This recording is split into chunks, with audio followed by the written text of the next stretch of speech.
네, 이 시간에는 하나님의 의를 선포하라는 말씀 가지고 함께 은혜 나누도록 하겠습니다.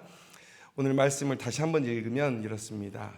의인이 악인 앞에 굴복하는 것은 우물이 흐려짐과 샘이 더러워짐과 같으니라. 의, 이 체데크라는 히브리어인데요. 공평, 정직, 의, 올바름, 이 체데크를 번역하면 이런 단어가 나옵니다.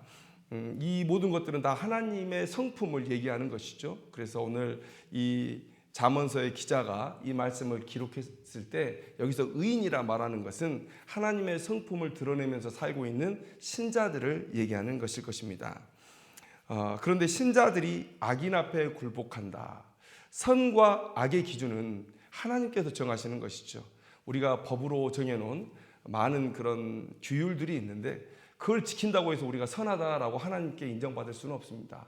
하나님께서 선하다 하셔야 선한 것이고 하나님께서 악하다 하시면 악한 것인데 그 기준은 하나님께서 우리에게 주신 그 계명, 그 말씀에 따라 결정이 되는 것이죠. 그래서 하나님의 성품을 쫓아 하나님의 뜻을 쫓아 살아가는 사람들이 곧 선인이고 그 다음에 하나님의 뜻과 정반대되는 삶으로 살아가는 사람들이 악인이 될 것입니다. 자, 신자가 하나님을 모르는 악인들에게 굴복하고 있다. 그런 세상은 어떤 세상이라고요? 우물이 흐려지면 그때부터 쓸모가 없는 것입니다. 그리고 샘이 더러워져도 쓸모가 없는 것이죠. 그러니까 악인이 흥하고 의인들이 악인에게 굴복하는 세상은 하나님 보시기에는 아무짝에도 쓸모없는 세상이다라는 거예요. 당연한 얘기 아닙니까? 하나님의 영광이 드러나지 않는데 그 무슨 쓸모가 있겠어요? 의인은 악인에게 굴복해서는 안 되죠. 항상 승리하는 인생이 되어야 된다는 것입니다. 그리고 그 기능을 우리가 잃어버린다. 우리가 하나님의 영광을 드러내야 하는 이 신자의 이 기능을 우리가 잃어버리게 된다면 남아있는 것은 뭡니까? 하나님의 진노요. 그 진노에 따르는 하나님의 심판. 그것만이 우리의 삶에 따를 것이다 라는 것을 우리는 알 수가 있습니다. 그런데 우리가 질문을 한번 해봐요. 선이 악에게 질 수 있습니까? 악인이 의인을 이기는 사회, 가능한 얘기입니까? 선은 악에게 질 수 없습니다. 왜냐하면 하나님께서 그 선한 자와 함께 하시기 때문에 하나님의 뜻이 성취되고 있는 그곳에는 하나님께서 반드시 그곳에 함께하고 계시기 때문에 선은 질 수가 없어요. 여러분, 우리는 너무나 무지해서 하나님의 뜻을 알 수도 없습니다. 너무나 무력해서 하나님의 뜻을 행할 수도 없습니다. 어느 곳에서 하나님의 뜻을 붙들고 누군가 싸우고 있다면 하나님께서 그에게 하나님의 뜻을 알려주신 거예요. 내 길이 여기다라는 걸 알려주셨기 때문에 그가 싸우는 것이고 그가 지금껏 패배하지 않고 버티고 있다는 것은 하나님께서 그에게 능력을 주시기 때문에 아직 그의 무릎이 꺾이지 않은 것입니다. 그런데 이렇게 하나님께서 도우시는데 우리가 질 수 있는가? 의인이 악인에게 굴복하는 세상이 있을 수 있는가? 말이 되는가라는 거예요. 그런데 바울이 이렇게 얘기합니다. 질 수 있다. 왜? 언제 집니까? 갈라디아서 6장 9절 말씀에 우리가 선을 행하되 낙심하지 말지니 포기하지 아니하면 때가 이름에 거두리라. 그러니까 지금 사도 바울은 보고 있는 겁니다. 뭘 보고 있냐면 신자들이 지쳐서 선을 행하는데 낙심하고 있는 모습들을 지금 보고 있는 거예요. 언제 좋은 세상이 오나? 언제 신자의 승리가 오나? 선을 행하는데 마음이 낙심되는 거예요. 그래서 하나님이 계신가? 이 하나님의 존재에 대한 의심, 하나님이 계신다 한들 지금 이 일을 위해서 우리를 돕고 계신가? 하나님의 일하심에 대한 의심, 이런 의심들이 사람들의 마음 가운데 자리 잡은 거예요. 그러면서 낙심하게 되는 거예요. 그리고 어떻게 합니까? 포기하게 된다. 포기하게 된다. 그만하자. 사도 바울이 지금 그 모습을 보고 있는 겁니다. 신자들의 모습 속에서 주의 일을 열심히 하고 있는데 그 승리의 때가 지금 이르지 않은 것 때문에 마음이 상심하고 그래서 포기하면서 돌아서 버린 사람들을 많이 보는 거예요. 그래서 이렇게 권면하는 겁니다. 선을 행하되 낙심하지 말고 포기하지 말아라. 때가 이를 때 반드시 승리가 너희 가운데 주어질 것이다. 여러분, 다윗의 시편을 우리가 읽다 보면 다윗이 하나님 앞에 간절히 간구합니다. 여호와여 도우소서. 경건한 자가 끊어지며 충실한 자들이 인생 중에 없어지나이다. 지금 하나님을 열심히 따르는 주의 백성들이 패배하고 죽임당하고 쫓겨나는 모습들을 지금 다윗이 보고 있는 거예요. 그 시편 12편의 마지막 절에 뭐라고 기록이 되어 있냐면 비열함이 인생 중에 높임을 받는 때에 악인들이 곳곳에서 날뛰는도다. 여러분, 우리가 시를 씁니다. 글을 씁니다. 우리가 영화 같은 거 보면 대충 줄거리가 딱 시작할 때 알게 되죠.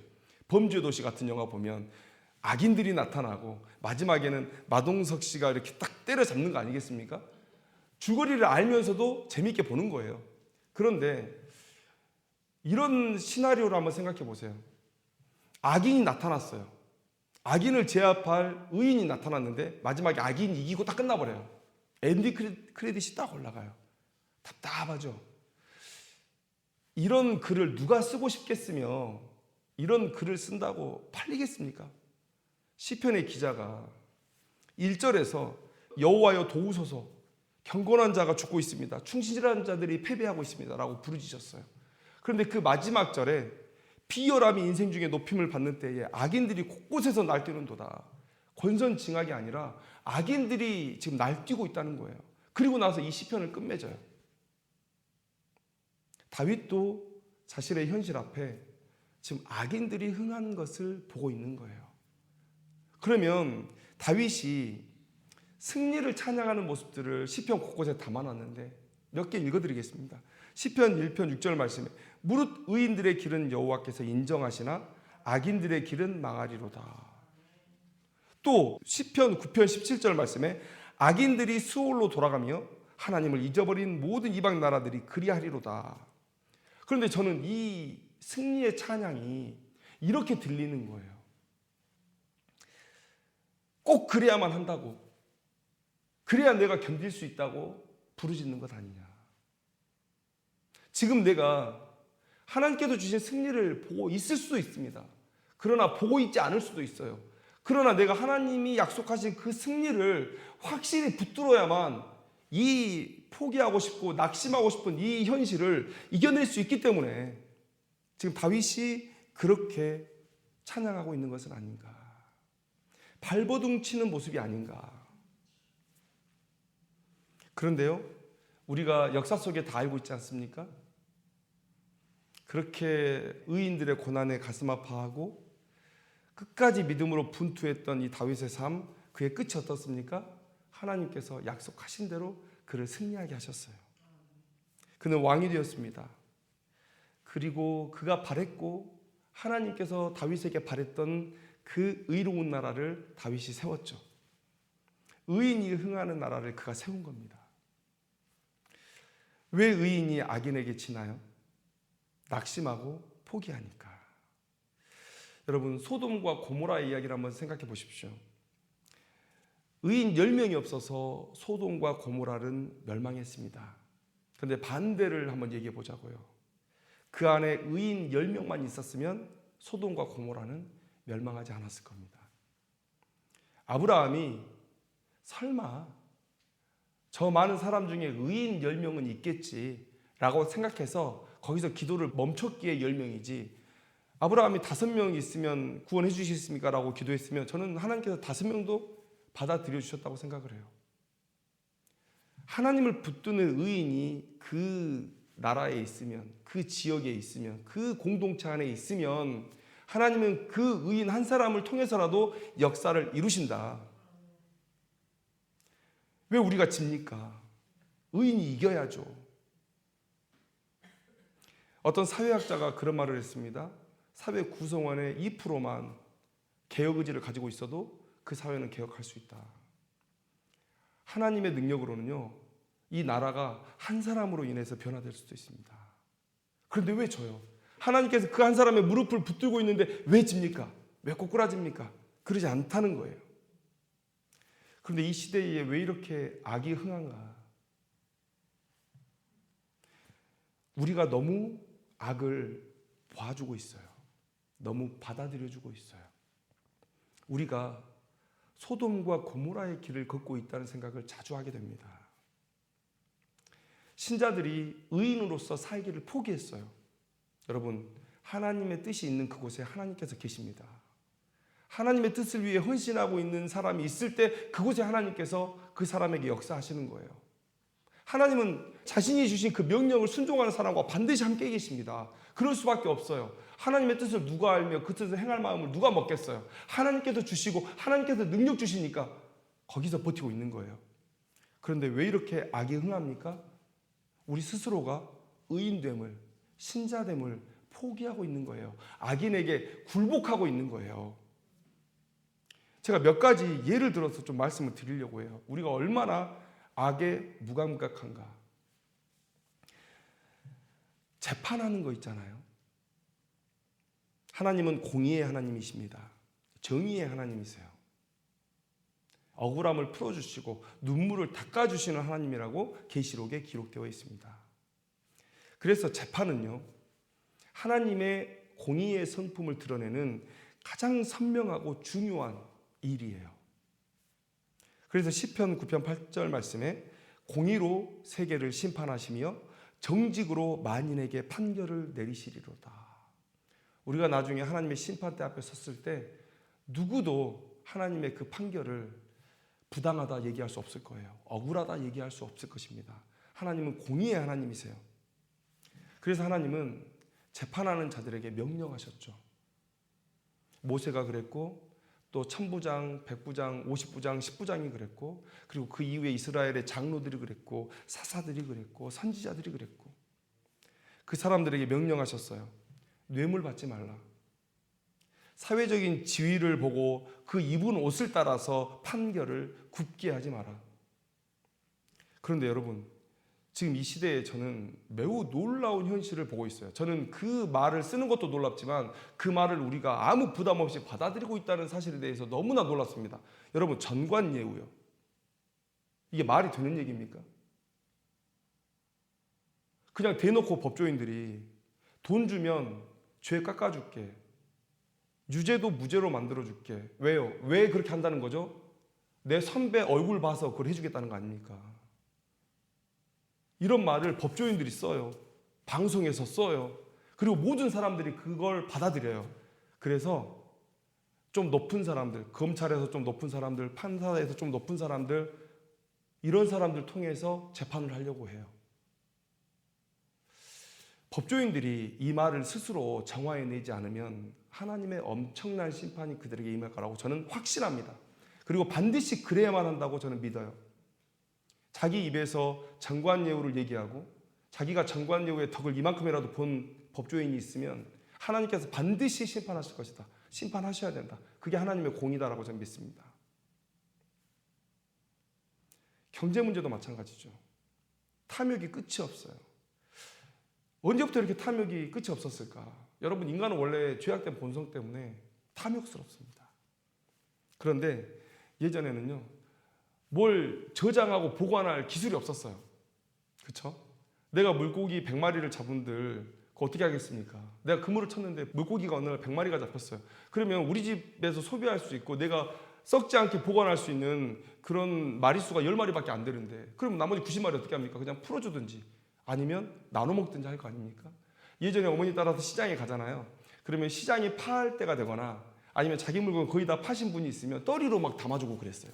이거 가져가시는데 뭐 하겠어요? 내일 다시 팔 수도 없는데. 그런 기술의 부재가 인간의 탐욕을 어느 정도 가로막아 줬단 말이에요. 근데 어떻습니까? 염장해서 오래 보관을 해요. 그 다음에 냉장고가 생겨요. 그러니까 오늘 안 팔면 내일 팔겠다 그러고 내 집에 계속 쌓아두는 거예요. 냉장고만 있으면 되는 거예요. 넓은 창고만 있으면 되는 거예요. 그러다가 이제 은행이 생기고 화폐가 생기고 이제는 무한정 내 것을 저장할 수 있는 그런 시간이 된 거예요. 여러분, 100억 있으면 만족하실 거예요? 1000억 있으면 만족하실 거예요? 1조 원 있으면 만족하실 거예요? 그냥 은행에다가 그냥 동그라미 하나 계속 더 하는 거예요. 인간의 탐욕이 끝이 없습니다. 그런데 이 탐욕이 어디로 가고 있냐는 거예요. 어디로? 그래요. 그냥 당신 혼자 돈 벌고 그렇게 사는 것 예, 인정하겠습니다. 그런데 이 탐욕이요. 꼭 다른 사람을 죽이는 방향으로 갑니다. 제가 최근에 어떤 다큐멘터리를 하나 봤는데 농작물을 유통하는 회사가 있어요. 그런데 4개 회사가 80% 이상을 독점하고 있다고 합니다. 그래서 농작물을 열심히 가꾸고 그것들을 선점을 해놨는데 너무 풍년이 들면 가격이 떨어지잖아요. 그러니까 불에 태워요. 그들이 불에 태울 그 농작물을 아프리카로 보내주면 기아 문제가 해결이 됩니다. 그런데 그 가격을 유지해야 된다는 명목으로 멀쩡한 곡물을 그냥 태워요. 추수하지 않고 그냥 작물을 그냥 태워버립니다. 그리고 가격을 유지한다는 거예요. 여러분 여기저기 NGO들 많잖아요. NGO들이 많은데 그들이 좋은 얘기 많이 합니다. 바다에 플라스틱 버리지 맙시다. 뭐 합시다. 이런 좋은 얘기들 많이 하죠. 그런데 그 사람들의 후원 기업들 명단을 한번 보세요. 그들에게 가서 왜 이 환경 파괴적인 이 기업들이 당신 단체를 지원하고 있습니까라고 물어보면 대답 전혀 하지 않아요. 대답 전혀 하지 않아요. 작은 것들을 소리 지르고 큰 것들을 눈 감아 주는 거예요. 그리고 나서 그 기업들로부터 후원을 받죠. 그 NGO는 왜 있는 겁니까? 그러면 정말 환경 보호를 위해서, 사람의 생명을 위해서, 아프리카의 기근을 위해서 존재하는 겁니까? 아니죠. 결국은 자기들 먹고 살 직업 찾은 거예요. 여러분, 인간의 탐욕이 이렇게 무한정 발산돼도 괜찮은 게 아니에요. 결국 내가 주머니에 담으면 남이 굶는 겁니다. 경쟁 사회예요. 재화는 한정되어 있습니다. 그 몇 사람의 결정 때문에 많은 사람들이 죽어가는 거예요. 이게 인간의 탐욕입니다. 그런데 우리는 이걸 너무나 쉽게 용인해주고 있어요.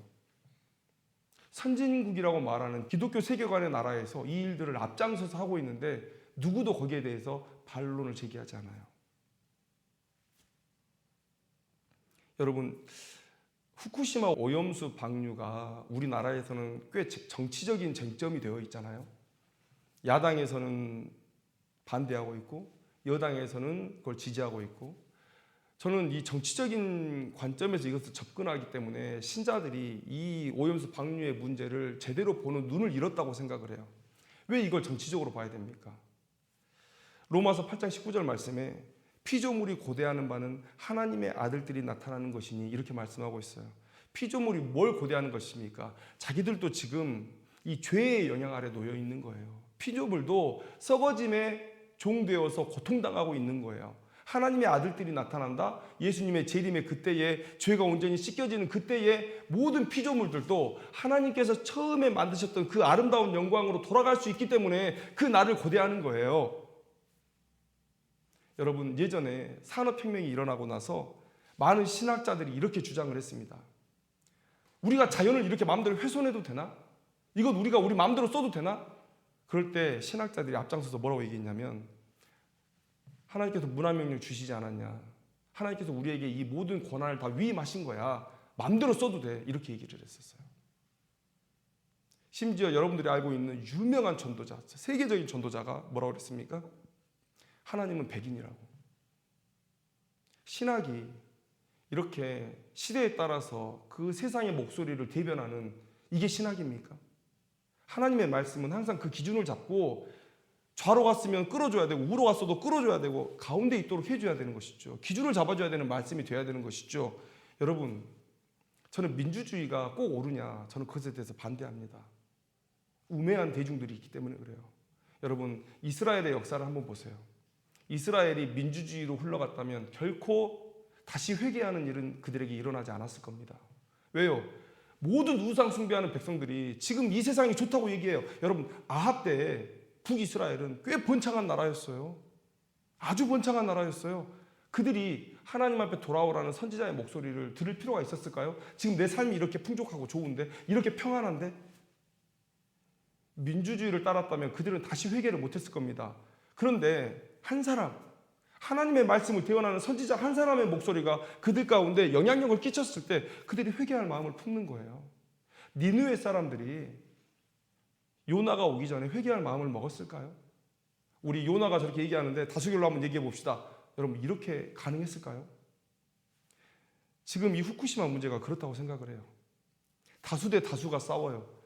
여러분, 그렇다고 해서 우리가 어떻게 결정 나도 좋습니다 라고 얘기할 수 있습니까? 하나님은 이 자연을 우리에게 소유권으로 넘겨주신 게 아니에요.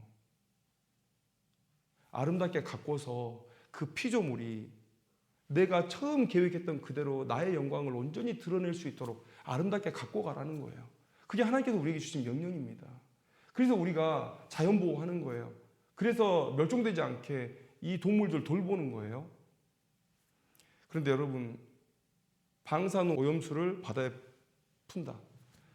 저는 한 번도 경험해보지 못한 전 지구적인 자연 파괴라고 생각을 하는 거예요.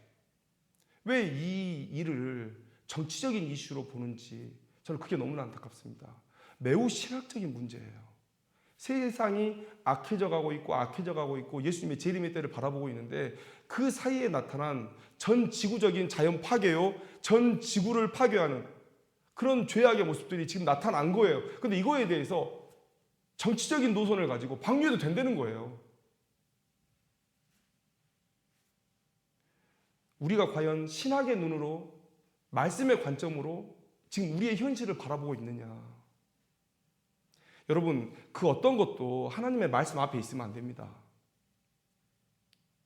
목회자가 정치하는 거 반대하는 이유가 그거예요. 거기에 쓸려가게 돼요. 그냥 목회자는 말씀 연구하고 말씀 전하면 됩니다. 말씀으로 모든 사건들을 비추어 보고 그것에 대해서 물론 다른 의견들이 있을 수 있어요. 저와 다른 의견들이 있을 수 있습니다. 그런데 그것에 대해서 얘기를 해주면 되는 거예요. 그리고 성도들이 자신의 수준에 맞춰서 그것들에 대해서 취사 선택하고 자신의 삶의 길을 결정하면 되는 것입니다. 그런데 왜 하나님의 말씀보다 정치구가 앞서는 것이죠? 그래서 저는 지금 우리나라에 있는 모든 분들에게 묻고 싶은 거예요. 심지어 이 전 지구에 있는 분들에게 묻고 싶은 거예요. 과연 후쿠시마의 오염수를 방류하는 그것이 바른 것이냐, 아니면 당신의 이익을 위한 것이냐를 묻고 싶은 거예요. 이거 누구에게 이익이 되죠? 오염수 뿌리는 게? 여러분, 이런 식으로 우리가 의롭게 사는 것을 스스로 포기하고 있어요. 하나님의 말씀을 모르고 아니면 다른 이익들이 우리의 눈을 가려서 하나님의 뜻대로 살기를 포기하게 만들고 있으니까 악인이 이기는 거예요. 악인이 이기는 거예요. 저는 악의 연결고리들을 말씀을 드렸어요. 세월호가 가라앉았을 때 그런 말씀을 드렸는데 세월호가 가라앉기까지 많은 결정권자들의 결정들이 있었을 것입니다. 그 사이에 한 사람이라도 하나님의 말씀을 붙들고 이것은 잘못됐다라고 말할 수 있었다면 여러분, 그 악의 고리는 끊을 수 있었어요. 그런데 10개, 20개 연결된 그 악의 고리 중에 한 사람도 원칙대로 하지 않고 하나님의 말씀의 논리대로 하지 않았기 때문에 그 악이 연결되어서 지금 이 일이 벌어진 거예요. 여러분, 혹시 우리가 그 사이에 한 고리를 담당하고 있지 않은가? 한 축을 담당하고 있지 않은가? 여러분, 우리가 스스로 의인됨, 이 삶을 버렸기 때문에 하나님께서 우리와 함께 하실 수 없는 거예요. 악인에게 굴복한 거예요. 그래서 악인이 이렇게 흥한 거예요. 여러분, 우리는 소돔과 고모라의 지금 성문 앞에 앉아있는 롯이 아니라 소돔과 고모라의 한 사람일 수 있다는 거예요. 그런데 교회 안에 있다고 의인인 척 앉아가지고 멸망하는 세상 그대로 내버려 두면서 그렇게 우리는 스스로를 위로하고 스스로를 인정하고 살아가고 있지 않느냐. 여러분, 어떤 신학자가 그런 말을 했죠. 한 손에는 신문, 한 손에는 바이블, 이런 얘기를 했어요. 여러분, 신자는 말씀 공부하는 일에 절대 게을러서는 안 됩니다. 주님이 부르시는 그날까지 성경이 내 손에서 떠나면 안 돼요. 그러나 다른 한 손에는 뭐라고요? 신문. 세상을 공부하는 일에도 우리가 게을러서는 안 됩니다. 어느 시점이 되면 그래, 이제는 다음 세대에게 내가 물려줘야지. 아니요, 여러분들이 그 가져왔던 지식을 계속해서 새롭게 하시고 여러분들의 경륜과 더해서 다음 세대가 현명한 결정을 할 수 있도록 인도해줘야죠. 여러분, 이원론이라는 얘기가 있어요. 교회와 세상을 자꾸 분리해낸다는 거예요. 교회에 은혜가 있으니 교회만 머무르자. 여러분, 교회 얼마나 좋습니까? 누구나 와도 다 반겨주고 사랑해주고 누구나 다 교회에 있을 거예요. 그래서 저는 어렸을 때 꿈이 뭐였냐면 나중에 아파트 건축업자가 돼가지고 아파트를 크게 지어가지고 다 우리 교회 성도들만 거기서 살게 해주고 싶은 거예요. 그게 제 중학교 때 꿈이었어요. 다 교회에 있고 싶죠. 교회에 있고 싶죠. 세상에 누가 나가고 싶습니까? 또 세상에 나가서 누가 교회 얘기하고 싶어요. 욕먹을 거 뻔한데. 그런데 여러분, 이거 사탄의 생각입니다. 전쟁을 준비하지 않는 군인이 그 강함을 유지할 수 있습니까? 우리나라가 이렇게 군사력이 좋고 군사 기술이 발달하고 지금 이 시점에 와서 이 군수물자 수출하는 게요, 우리나라의 주력 사업이 될 정도로 아주 지금 군수물자 수출이 화랑입니다. 우리나라가 왜 이런 나라가 됐죠? 전쟁을 준비했으니까요. 물론 평화로워야 되지만 그러나 휴전 상태고 잠재적인 적이 있으니 항상 전쟁을 준비했죠. 그러니까 우리가 강한 겁니다. 이원론이요, 교회와 세상을 나누고 교회에만 머무르자고요, 교회에만 은혜가 있다고요. 그러니까 우리가 약해지는 겁니다. 그렇게 무너져가는 겁니다. 왜요? 준비하지 않으니까. 미국인들이 인디안들 모아다가 인디안 보호구역을 만들어 놓고 거기 안에다 다 집어넣어놨어요. 연금 줄 테니까 여기서만 살아라. 네 문화들 다 인정해 줄 테니까 여기서만 살아라. 그랬더니 그 인디안들이 어떻게 됐습니까? 도박하고 마약하고. 아니 매달 돈이 나오는데요, 뭐 준비할 게 뭐 있습니까? 자기 삶을 위해서. 그렇게 죽어가는 거예요. 저는 지금 한국교회의 모습이 이렇다고 생각이 돼요. 세상이 두려운 거예요. 뭐 복음 전하려고 그러면 욕만 먹으니까 예수쟁이들, 개독교요, 뭐 먹사요, 매일 이 소리만 하고 있으니까 두렵습니다. 그러니까 저는 지금 한국교회가 어떤 모습이냐면, 초대교회 때 예수님 죽으신 이후에 제자들이 집에 모여가지고 문 걸어 잠그고 숨어 있는 모습 있죠. 지금 그 모습 닮아가고 있다. 오늘 하나님은 악이 승리하는 것 같은 이 세상 속에서 우리에게 말씀하고 계세요. 낙심하여 포기하지 않으면 반드시 승리할 것이다. 오늘 하나님께서 내게 맡기신 사명을 붙들고 포기하지 않는 정신으로 우리가 전진한다면 반드시 승리할 것이다. 여러분, 우리의 처지가 무슨 상관입니까? 우리의 나이가, 우리의 건강이 무슨 상관입니까? 그냥 그 사명 붙들고 내게 주신 그 능력의 범위 안에서 열심히 전진하는 거예요. 끝날 때까지 끝난 게 아니다. 여러분, 100세의 아들을 얻은 아브라함, 또 40세의 출애굽의 비전을 80세 때 하나님의 부르심으로 성취해가는 이 모세, 여러분, 이들을 바라보면서 여러분, 늦지 않았습니다. 아직 포기할 때가 아닙니다. 지금이라도 헌신하고 나아간다면 하나님께서 우리를 반드시 승리하게 하실 것이다. 여러분, 악인이 승리하는 세상은요, 하나님께 아무 쓸모가 없는 세상이다 라는 것 여러분 기억하셨으면 좋겠어요. 나와 또 세상이 하나님 앞에 아무 쓸모가 없는 그런 존재가 되지 않도록 여러분, 하나님의 의를 선포하는 그런 귀한 삶이 되기를 주님의 이름으로 축원합니다. 기도하겠습니다.